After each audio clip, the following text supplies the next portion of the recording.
Ladies and gentlemen, welcome back to the Baschamania podcast. This is episode 161. I'm your host, Justin Basch, and today we have Ryan Deakin, NCAA champ from Northwestern, coming on the podcast. Really excited to talk to Ryan about his career, about what's coming up next, all sorts of stuff.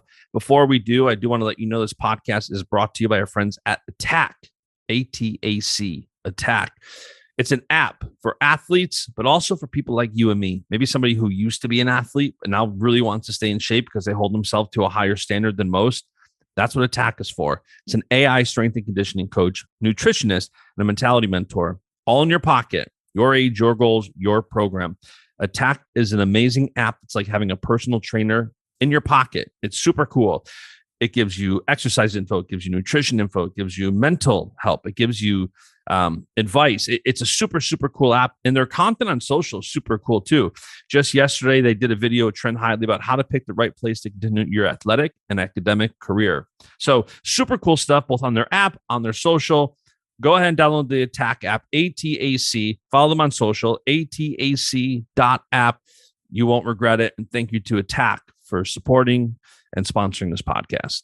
We are back, episode 161, with the man that they call in NCAA wrestling freaking Ryan Deakin, or Ryan freaking Deakin. One of the two. How are you, man? I'm doing well. How are you? I'm doing great. You know, you're one of the guys that is like universally liked in the sport. Like anybody that I talk to is like, you got to have Ryan on. He's a great guy. And last week, Chenzo's like, dude, we should have Ryan on. I don't know if I can make it or not, but either way, I'm like, done. Like, send the text. So pumped to have you on and go through your career a bit. It's been a fun one, man. And my goal with this podcast is always to try to pull out as much value and entertainment for listeners. So hopefully we can do that. You want to go off on any tangent at any time, have at it. You want to sell a t-shirt, have at it. I don't care. So let's start with the number one question topic surrounding you for the last 4, 5, 6 years. The most common thing that I hear, and it happens every year at Big Tens and NCAAs, is there's no way you weigh 157. Do you feel big for 157? Yeah, I mean, I don't know. I feel like, I feel strong when I'm out there. So I think that's like, yeah, I mean, I don't feel like I'm too big where, I think cutting weight's like, it's part of the sport, but you got to keep it in check, right? Because, I mean, too much. And it's definitely, you see guys all the time, they can't perform, getting an hour off the scale, 2 hours off the scale. So I think, I've just been around some awesome coaches that have kind of helped me dial that in. And so I feel good about it. It's funny because I was telling a buddy of mine who knows nothing about wrestling. He doesn't follow wrestling at all. And I told him I had to do the podcast today. He was asking me who was on. I told him you. He said, who's that? So I told him who you were. And I showed him a picture. And I said, I actually think I need to go work out because this dude is jacked. And he's like, oh, but I was showing him the picture through the phone. So you really couldn't tell. But he's like, oh, what is he, like 5'5", like 157? He's jacked. I'm like, no, he's like 6 foot. You're like 6'1", right? No. I'm like, I will say like 5'10" and a half, maybe 5'11" on a good That day, makes me feel a little bit better. Yeah. Because I'm like, I don't like that I'm 6 foot. I'm 220. Oh man. But speaking of NCAAs, so this year you went out on top, you won the tournament. And I want to talk about this tournament and the last few tournaments because I feel like it's been such a wild ride. And I was kind of like doing a deep dive into it this morning. And in 2020, you were the undefeated 1 seed. You had beaten the 2 seed, who was Hayden Hidley, his only loss of the season. And obviously anything can happen, but you go in number 1, already went over number 2. Then that gets taken away from you. Then in 2021, you had the 1 loss to Delvecchia in the semis, and you come back and take 3rd. First off, how much did that 2020 and 2021 finish play into coming back for another year? Yeah, I think, that's like, I mean, that was everything, right? Like, I mean, you're shooting for a national title. That's the goal. And so when I didn't reach that, I think that was like, it's like, I'm coming back one more year. I got one more shot at it. And that's the reason I'm coming back. So I think that was a huge part of it. And, looking looking back, I think that was a big like deciding factor. But like, I don't know, there's so much more to wrestling than just a national title too. So like, I was really glad I came back for all these other reasons. Throughout the year, it was awesome. Like just being around the guys that that I care about, and having some awesome time with teammates and stuff like that. But yeah, I think the deciding factor is like, hey, I got one more shot at this goal, and so why wouldn't I do it? And what's the perspective heading into the tournament? I feel like that's added. I don't know if it's motivation. I don't know if it's incentive, but having those two finishes back to back where, it's funny because some things are in your control, some things are not. Some matches don't go your way, some do. What was the perspective heading into the tournament this year? Yeah, no, I think you make a good point. Like wrestling, there's so much, you prepare so much, but like you also need the stars to align a little bit where, Yep. I mean, you got to be healthy at the right time. You can't have a global pandemic happen a week before a tournament. You can't, there's inside factors and outside factors. So I was just feeling really like, I don't know, I felt like my heart was really full, like going into that tournament. I Yep. was like really grateful for that last year. Had an awesome time. My whole family was there. It was really cool to see like fans at a tournament again. And I was just kind of soaking it all in, as my last tournament, my last college tournament. And I think that like allowed me to wrestle like free because I was just kind of grateful for it. And Hal said something to me like leading up the week of training and stuff that kind of stuck with me is we're talking about it a little bit. And he's like, hey man, you're ready. Like best way for you to show like that you're grateful for this sport is just go out there and compete as hard as you can.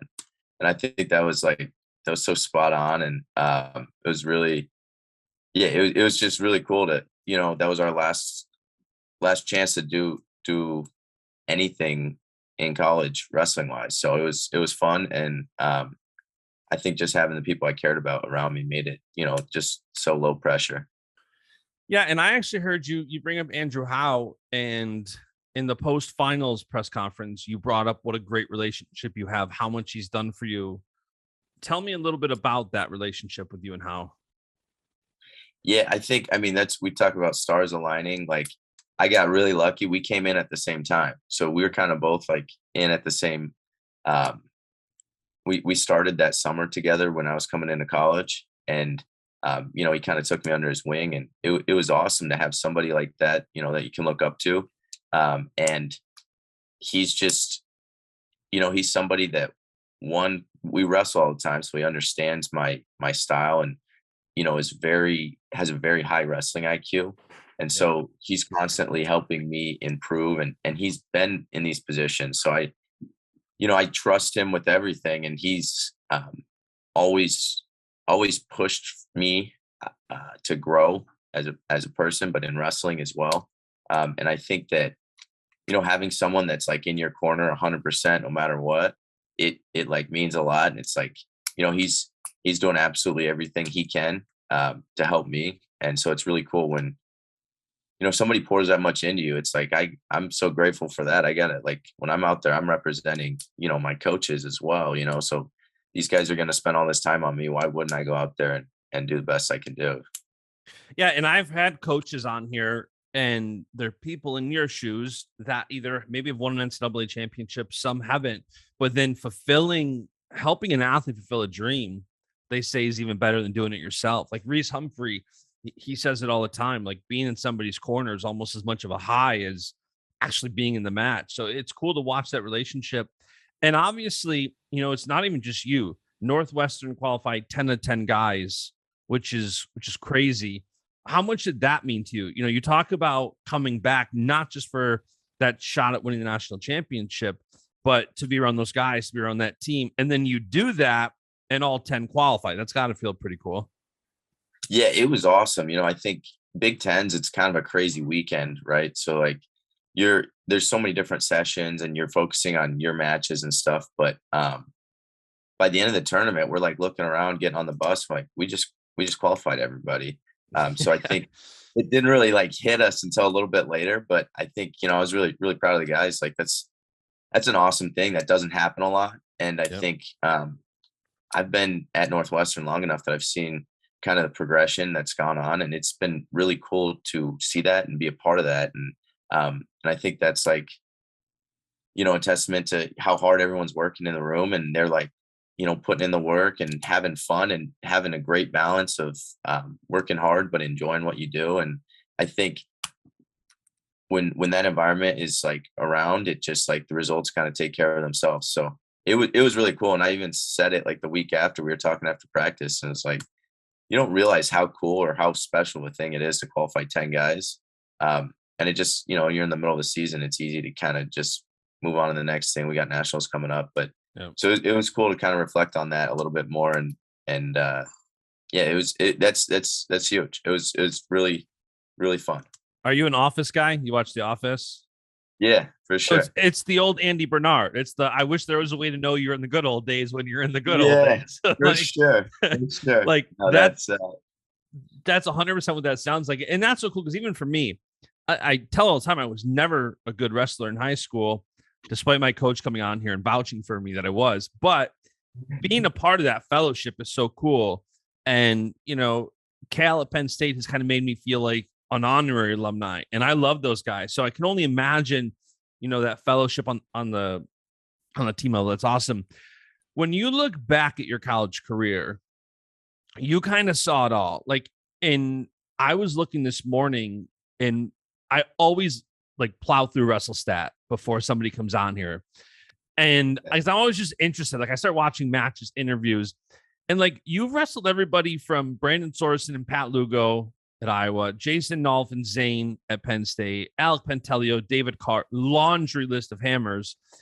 You've beat some, you lost to some. How important was that process and journey? You talk about like winning a national championship isn't everything. It's not. And I feel like you hit the nail on the head with so much of wrestling is health and timing. We talk about it all the time in this podcast, that you got to be healthy. The timing has to be right. Not everybody's going to win a national championship. And if you only focus on that, you kind of get robbed of how much wrestling can teach you and how much this experience can bring value to you.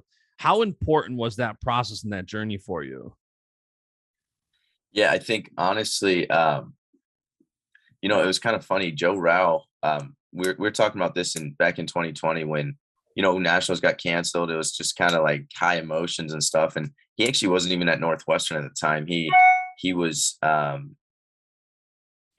Illinois training. So he was an RTC athlete at Northwestern. He went to University of Illinois, and then he came back here, and now he's coaching here. So kind of went full circle there, but we were talking about it. And, I don't know, people are reaching out to you after nationals gets canceled and kind of telling you like, I'm really sorry, but I think it kind of stuck out. He was like, hey man, this is part of your story. There's going to be some ups and there's some downs. And I think that's like, it's part of life. That's part of wrestling. I think that's why wrestling prepares you well for life. Is there's really high highs and there's really low lows. And I think it's important to, you got to go through that meat grinder of wrestling all these tough guys. And that's why college wrestling is so tough, because there's a lot of tough guys. And so I think you got to take those lessons and move on and be able to like apply what you learned from those and keep going. And so I think that's part of the reason I wanted to go to Northwestern, is being in the Big Ten. You see these top guys every single week, and you don't have any time to feel sorry for yourself. You take a bad loss on Friday, you might have to get up for another match on Saturday, and it's just back-to-back hammers. And I think that kind of molds you and teaches you to go out there and wrestle and compete, kind of no matter the circumstances. Yeah. And it's amazing how many studs you've wrestled. I'm curious now that like I read off that list, is there anyone you wish you could have gotten to wrestle throughout your career? Like someone maybe who was one weight off, or maybe the timing didn't line up or anything? And you don't have to say Chenzo because he's not here. Chenzo. Yeah, no. I don't know. I think no,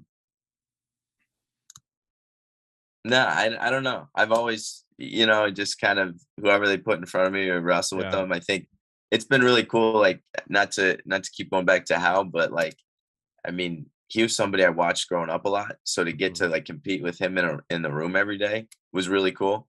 And I think like when you're in the middle of a season, it's just kind of like, all right, whoever we have next.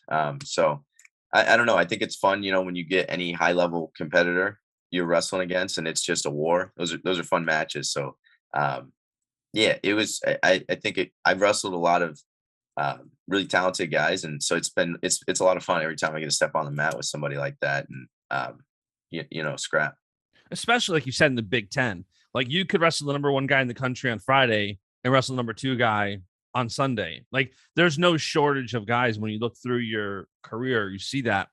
When going back to what you just said too about ups and downs in your career, when you talk about that, it's funny because one of the things that comes to my mind from a Christian standpoint is 2 Corinthians 4:8-9, which is also at the top of your Instagram bio, which, the verse says, we are troubled on every side, yet not distressed. We are perplexed, but not in despair, persecuted, but not forsaken, cast down, but not destroyed.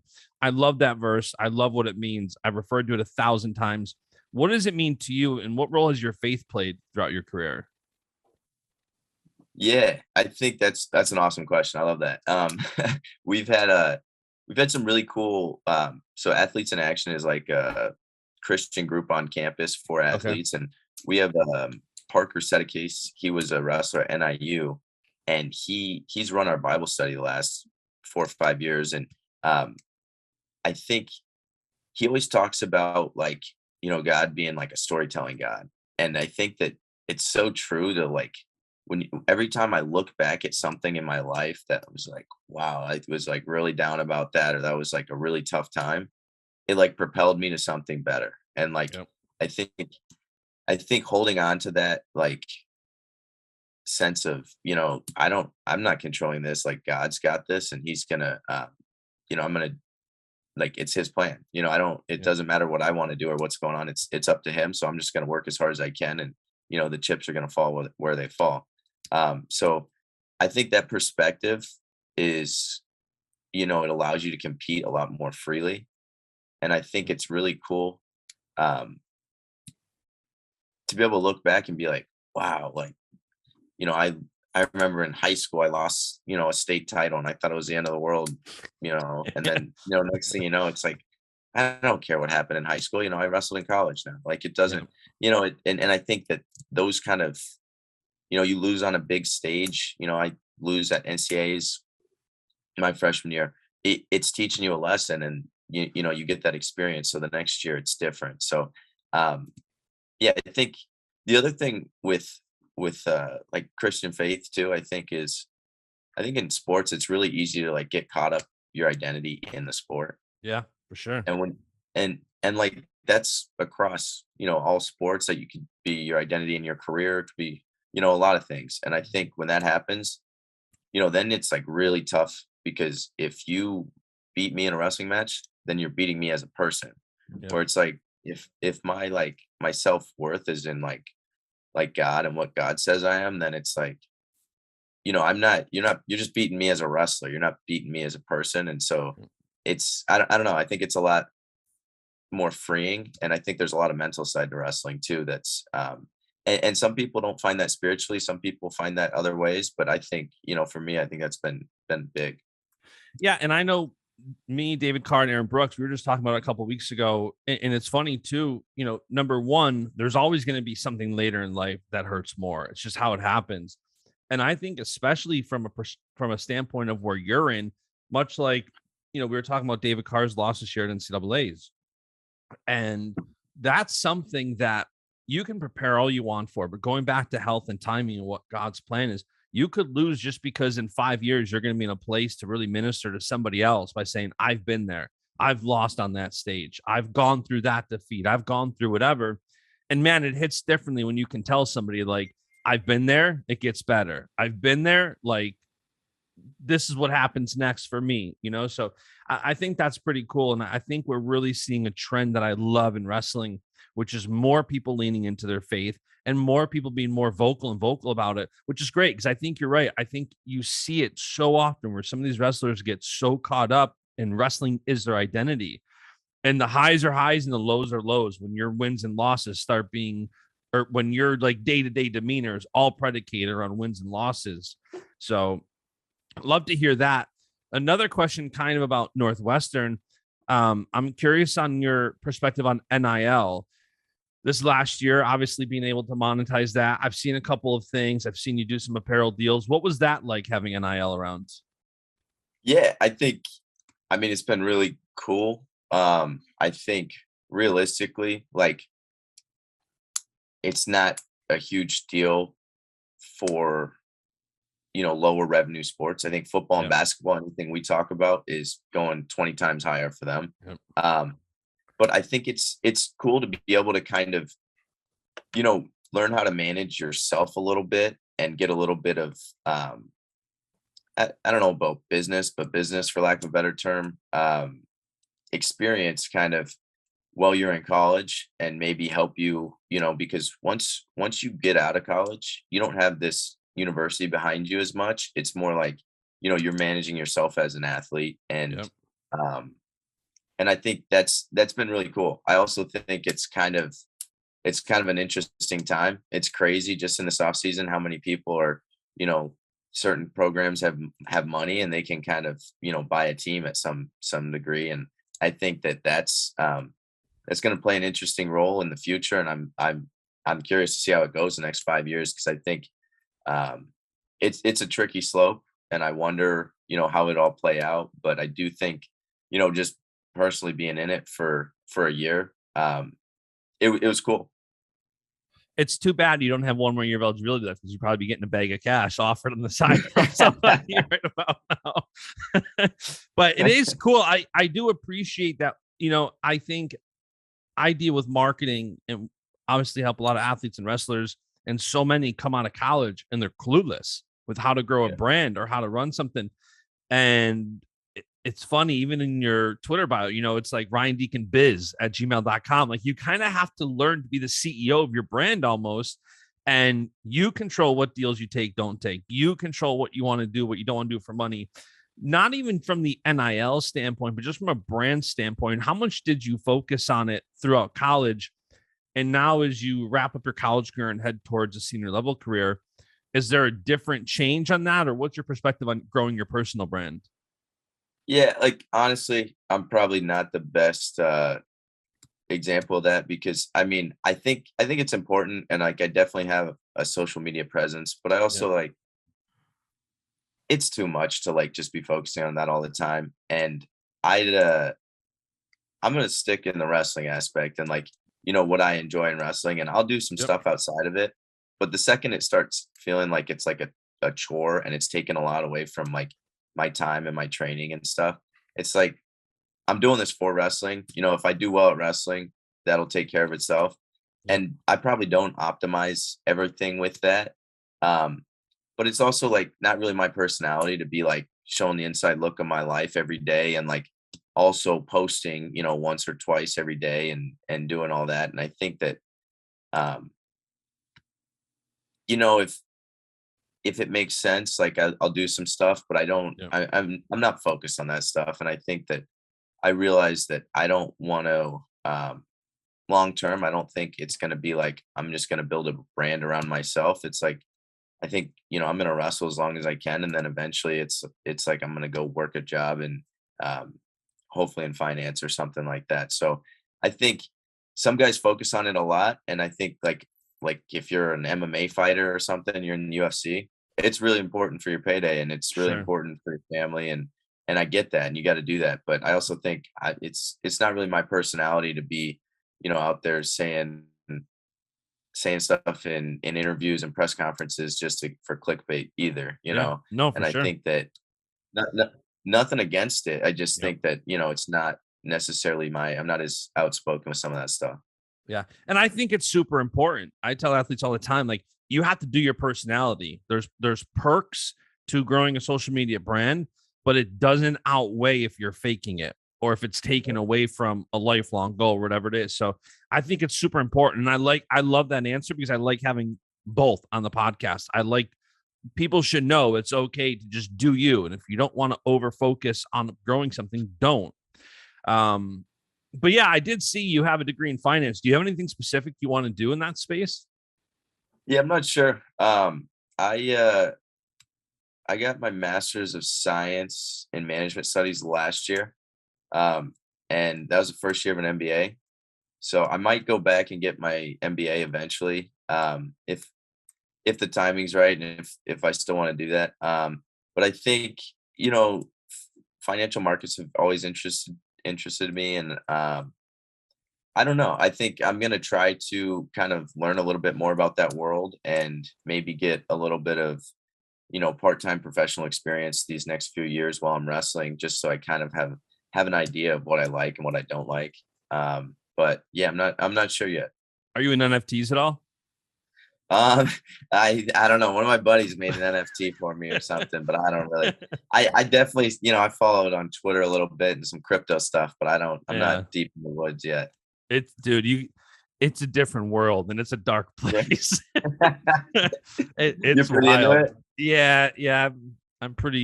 I've got a good friend that I grew up with that started a project, and Okay. it's been taken off. And I run a marketing company, so it's kind of like in my space and in my wheelhouse to dive in.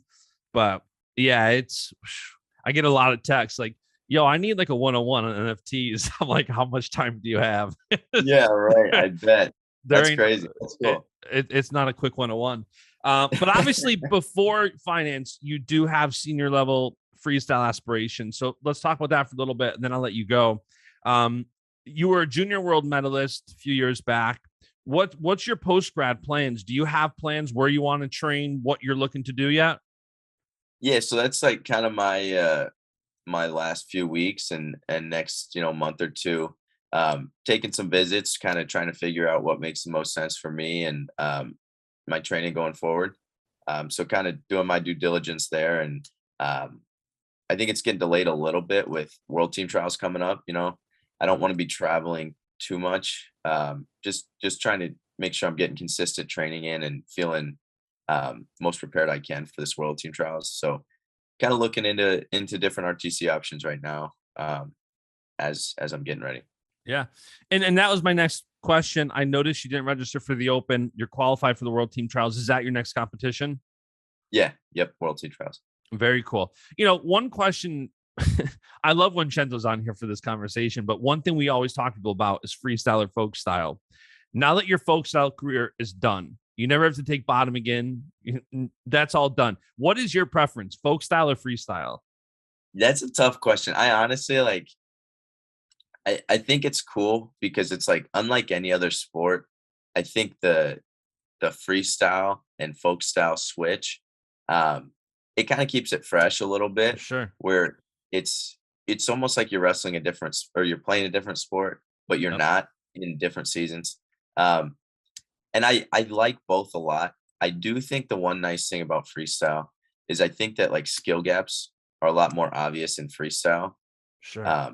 Where if you beat a guy in folk style, you could win 4-1, but it's a really dominant win. Where in freestyle, you'll probably end up teching that guy. Yeah. And I think that um, it's a little disappointing when you see somebody like wrestle a match and it's like a super close match and then they lose because they give up a takedown with 30 seconds left or something. And obviously like good game plan by another guy. But I think that um, in wrestling, it's nice to see like good matches and usually if there's like somebody that's wrestling and somebody that's not, and the guy that's not wrestling gets rewarded for it. I don't Yeah. know how I feel about that as much. But but I think freestyle I'm excited for going forward, because I've never really been able to, we wrestle freestyle in the off season and stuff, but I think that there's like a lot of, right out of college, you get a lot of potential for a lot of development because now you can focus on it. You're kind of on your own and you understand a little bit more about, I think, your training and whatnot. And Yep. you get a little bit more training cycles in a freestyle season. In college, you get 1-2 days a week of really hard training, and then you kind of start tapering and you got to, make weight and feel good for this competition on the weekend. Where in freestyle, you got a little bit more time to do some extra drills, get some extra work in, get some extra workouts because your competitions are spread out a little bit more. Yeah. And it's crazy because you obviously adapted pretty good. I mean, 2019, you were in the Final X World Team Trials with James Green, now who's retired. Are you excited for that aspect of like you said, just being able to train freestyle? not even just this year, but you start talking about next year, Olympic trials in 2024, like moving forward, that's got to be pretty exciting to be able to focus on one. Yeah, I think, as I get older, I feel like I keep getting busier. And so it's like, That's how it goes. Yeah.